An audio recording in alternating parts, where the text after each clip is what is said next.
So we needed something that would work well for that. Just briefly what we were replacing, it was a particularly old Drupal site, as you can see. It was fairly unsupported, typically nervous about making change on that system because they weren't exactly sure how certain things worked.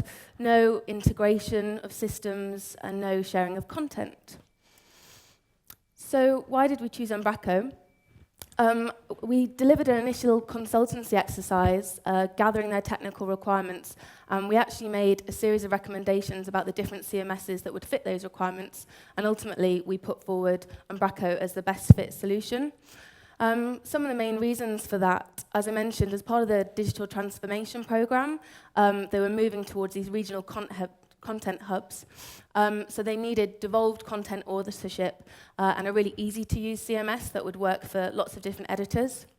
We were working to quite tight timescales, so we were looking for something that would allow us to develop quickly and had lots of features out of the box.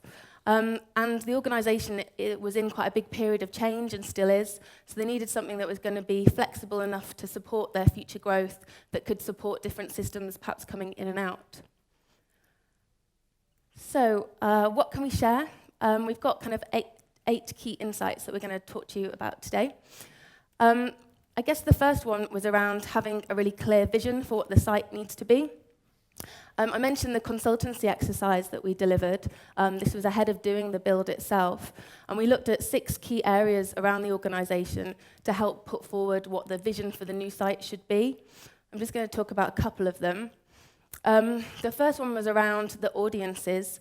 So I mentioned they've got a really diverse range of audiences that range from really highly motivated activists who are sort of on the ground supporting campaigning.